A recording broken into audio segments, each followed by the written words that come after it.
Hey guys, so just another web shooter update. As you can see, I got everything pretty compact. Let me take off the charger, sorry. Anyway, so the charger just goes on there. I'll probably make that more compact eventually. This is mostly just a prototype face. I got rid of the screen, not gonna lie, I broke it. I think I fried it somehow, I'm not really sure how, but I did. I tried to turn it on and it won't turn on, so don't know what's up with that. I still have the batteries, or I still have the battery mod, or I mean, here's the batteries. So it's some old phone batteries that I got at Goodwill. I just zip tied them. For those of you that like building, let me tell you, zip ties are amazing. Because I used to use hot glue for everything. But like, zip ties, if you mess up, you just get to cut them. Oh, I love them. Like, I just started using them today and they're fantastic. Anyways, I have the switch right here. So basically, the positive wire comes from the batteries to this little plate.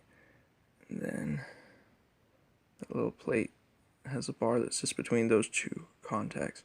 Then when it hits that top contact, which is attached to a screw, it completes the circuit and turns it on. So I have a beeping circuit with the piezo right here. That's the piece that I bump with my hand.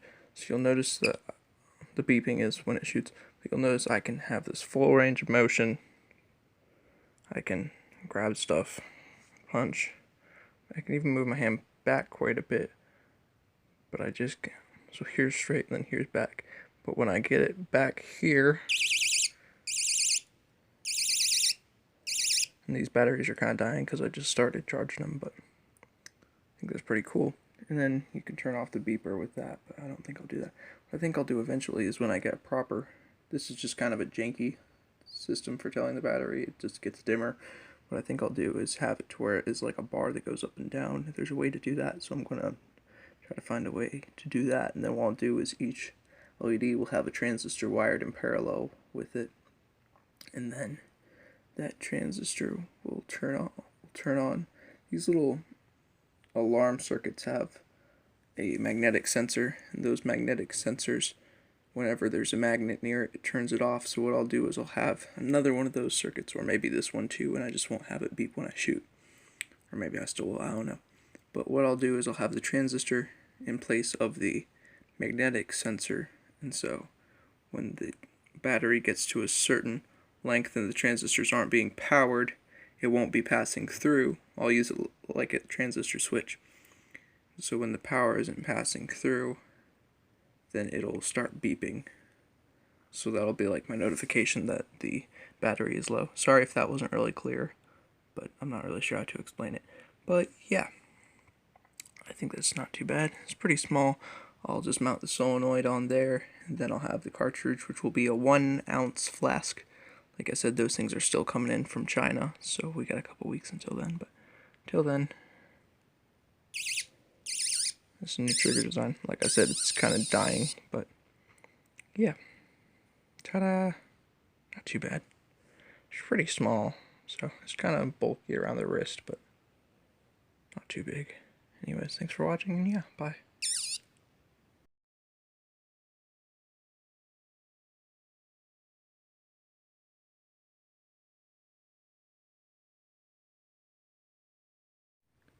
Hey guys, it's your boy, WCIS, the crappy cinematographer. Anyways, so here we have the new web shooter I've been working on. It's basically just a proof of concept for the back trigger thingy-majig. I got my batteries right here, the rechargeable phone batteries I bought at Goodwill, because they had them on sale for like $1, which is like the cheapest I could get them. This is just a plate for my hand to go up, and I also did some wiring on there, but then I eventually took it off, trying out different charging circuits and stuff. I found out the best way to do it was just to hook up a USB directly to it that had the least power drop. So I zip tied it all together. The Velcro I zip tied onto the USB so I can Velcro it like that. And just a quick note, if you guys want to build something, like, I would strongly recommend at least mocking it up with zip ties, even if you don't have the final product zip tied. Like, holy crap, I love it, because I just started using zip ties today. Sorry, my eye's itching. I just started using zip ties today for prototyping, and it's so much easier to get off than hot glue, because you can just snip it if you don't want to. And it seems like it'll be stronger, because hot glue, everything always pops off. So it's cheaper, stronger, and easier to replace if something goes wrong. So I think I'm going to start using a lot more zip ties. Anyways, so there's the batteries. This is my switch that I've designed. So what I've done, if I can get in there, is I have this bar going off of this with the positive lead going on to it. And then there's a screw at the top that was covered up. And it goes to a wire, so basically when I press up on this, it connects the contacts. So, you have to keep in mind a solenoid will be mounted on here and then wired in parallel with those LEDs. But I haven't bought it yet, so basically you can see that I can move my hand all around, and then when I move it back far, those lights turn on. I also have this sound circuit with a piezoelectric buzzer, so let me turn that on. It drains the power pretty fast though, and these are only like maybe 15% charged, if that. Like, I just got them and hooked them up and charged them for a little bit just so that I could test it to show you guys. So when it's fully charged, it will be, the lights will still turn on and stuff. But yeah, hold up. Alright guys, so I've connected it to the wall charger for now to charge it, so that you guys can see what it will sound like at maximum battery. So you just, that turns that on. So let me turn that off so that I don't wake up everybody. It's kind of late. But also I have this piece down here. Then I had a laser up on top of this. So whenever I would put my arm down, it would shine a laser. I have the ugliest hands, what the heck? But whenever I would shine my hand down, it would shine a laser out, but I accidentally melted the diode when I was trying to solder it. So it was just a cheap little dollar store diode. So, but basically when I would put my hand down here, it was pressed down on that.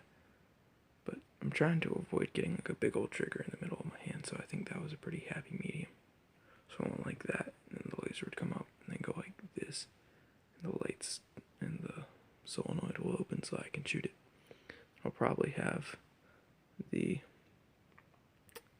nozzle mounted on top of this so that I can just have that like that, or it will be flexible.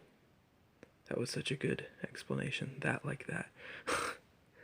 Anyways, but yeah, here's just my little proof of concept for the back trigger. So you just push your wrist down, gives you a pretty good range of motion. You have to go this far. See, here's my hand straight, here's it all the way back. So that's all this range of motion, which is a lot more than you have with the other one. The other one, you can move your hand back farther, but you can't really, grasp stuff. And so yeah, Turner, I like it. Anyways, thanks for watching. Yeah, peace. Sorry this video got kind of long. Peace.